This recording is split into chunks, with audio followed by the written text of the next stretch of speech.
قل هل أنبئكم بشر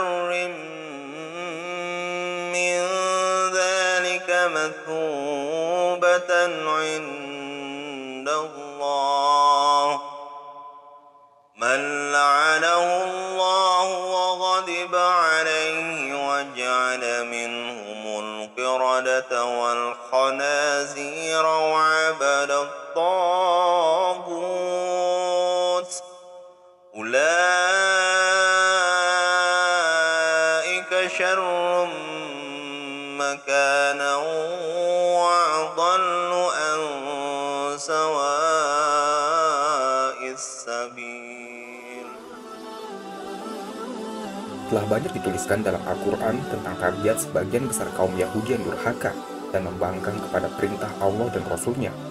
Meski diberikan segala macam kenikmatan oleh Allah yang Maha Pengasih, namun nafsu dunia yang menguasai mereka membuat ketamakan dan keserakahan justru mendominasi kehidupan mereka sehari-hari. Tak ayal Allah Azza wa Jalla murka dan menghukum sebagian kaum Yahudi di masa lalu. Allah Subhanahu wa Ta'ala mengabadikan kisah Ashab al-Sabt dalam Al-Quran untuk menjadi pelajaran seluruh manusia. Inilah kisah Ashab al-Sabt, kaum sombong dan durhaka yang dikutuk menjadi kera.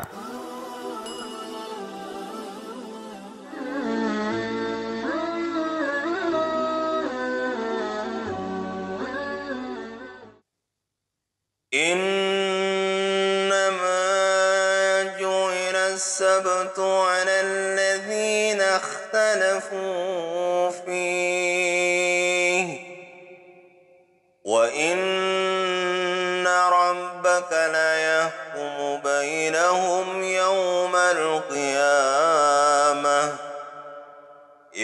القيامة فيما كانوا فيه يختلفون.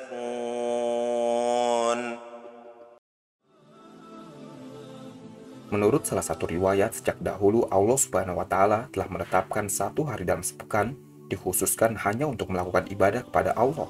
Tidak ada aktivitas keduniawian selain untuk menghambakan diri dan bersyukur atas karunia yang telah diberikan Allah kepada hambanya.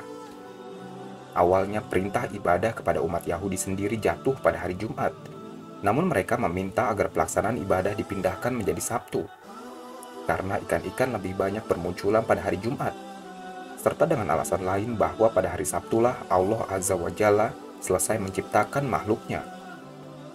Usulan tersebut kemudian diterima oleh Nabi Musa, dan Allah yang Maha Penyayang mengabulkan permohonan kaumnya Nabi Musa tersebut. Maka sejak saat itu, setiap hari Sabtu kaum Bani Israel diwajibkan mengisi waktunya hanya untuk melakukan ibadah kepada Allah. Kewajiban menjalankan ibadah yang dikhususkan pada hari Sabtu terus dilakukan kaum Bani Israel hingga beberapa waktu lamanya.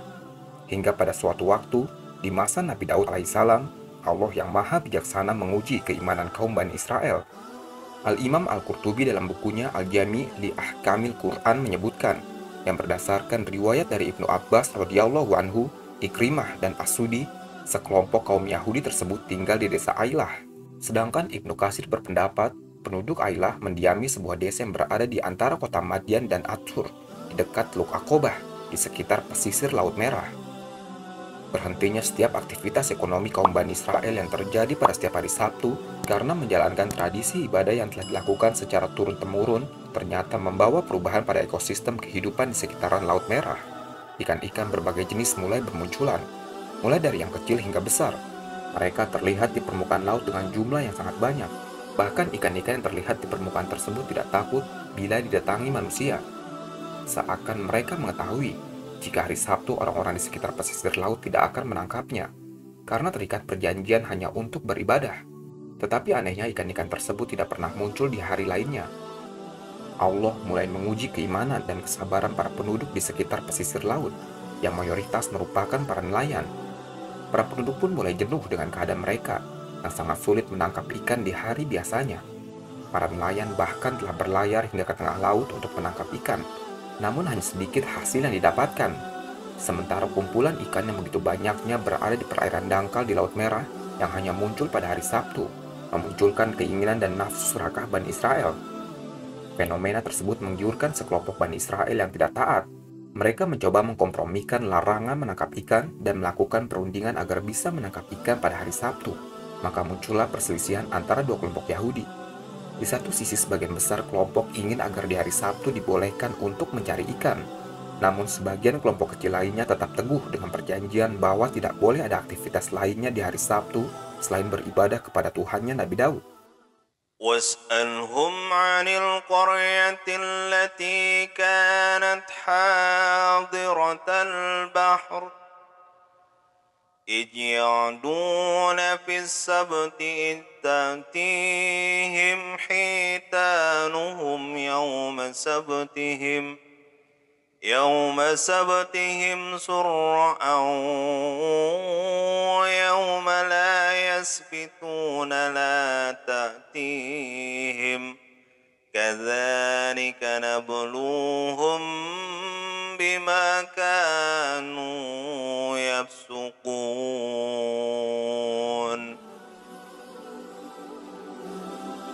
Karena lebih banyak penduduk yang setuju, maka sebagian kaum Bani Israel tidak lagi mengindahkan perjanjian di hari Sabtu.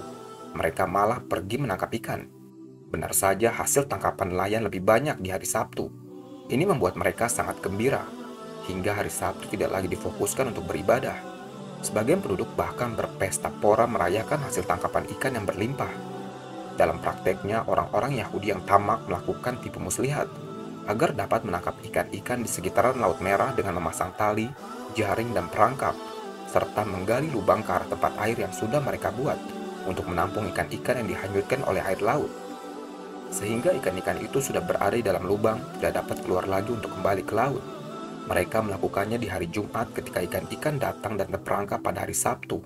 Mereka menutup jalur menuju laut, sehingga ikan-ikan itu terperangkap. Setelah lewat hari Sabtu, mereka mengambil ikan-ikan tersebut. Pelanggaran demi pelanggaran terus dilakukan sebagian penduduk, sementara sebagian penduduk yang beriman berusaha menasihati mereka. Namun hati mereka yang keras tidak mengindahkan peringatan yang diberikan sebagian kaum yang beriman. Setelah ada sebagian dari kaum Bani Israel yang terus-menerus melakukan pelanggaran, terpecahlah mereka menjadi tiga. Sebagian kaum Yahudi yang tamak terus melakukan pelanggaran, sebagian kaum yang beriman mengingkari dan menasihati perbuatan mereka, sementara yang lain lagi tidak mengerjakan, tidak pula mencegah, tapi mereka mengingkari perbuatan kaum Yahudi yang durhaka. وَإِذْ قَالَتْ أُمَّةٌ مِّنْهُمْ لِمَ تَعِظُونَ قَوْمًا اللَّهُ مُهْلِكُهُمْ أَوْ مُعَذِّبُهُمْ عَذَابًا شَدِيدًا قالوا معذرة إلى ربكم ولعلهم يتقون. Sebagian besar kaum Yahudi tidak lagi memperdulikan nasihat yang diberikan, malah mereka terus melakukan kemaksiatan dan pelanggaran dengan menggelar berbagai pesta usai mendapat tangkapan ikan yang berlimpah di hari yang sebelumnya hanya dikhususkan untuk beribadah. Tak ayal Allah Azza wa Jalla menjadi murka dengan kelakuan mereka. Lantas Allah menghukum kaum Yahudi yang durhaka menjadi kera. Sebagian mufasir berpendapat, kaum Yahudi yang durhaka dirubah sifat dan tabiatnya menjadi seperti kera. Namun sebagian lagi berpendapat, bentuk tubuh mereka benar-benar dirubah menjadi kera. فَلَمَّا نَسُوا مَا ذُكِّرُوا بِهِ أَنجَيْنَا الَّذِينَ يَنْهَوْنَ عن السوء وأخذنا الذين ظلموا بعذاب بئيس بما كانوا يفسقون. فلما عتوا عما نهوا عنه قلنا لهم كونوا قردة خاسئين. Hingga pada suatu hari terjadilah gempa yang begitu dahsyat, sehingga membuat desa itu luluh lantah. Gempa itu melenyapkan semua golongan Yahudi yang sombong dan tetap ingkar. Sementara golongan Bani Israel yang beriman terselamatkan. Merekalah orang-orang yang tetap taat terhadap perintah Allah Azza wa Jalla serta menjauhi segala larangannya. وقطعناهم في الأرض أمما منهم الصالحون ومنهم دون ذلك وبلوناهم بالحسنات والسيئات لعلهم يرجعون. Sejatinya Allah Subhanahu wa Ta'ala memberikan nikmat yang baik serta cobaan hanya sebagai ujian bagi hambanya. Apakah mereka bersyukur dan bersabar atau mereka menjadi ingkar? Bagi mereka yang ingkar dan durhaka, Allah akan memberikan kehinaan di dunia dan azab yang pedih di akhirat. Sementara bagi mereka yang tetap teguh beriman dan menjalankan perintahnya, Allah Azza wa Jalla akan menggantinya dengan pahala yang berlipat, nikmat serta rahmat di akhirat kelak. Allahu a'lam bishawab.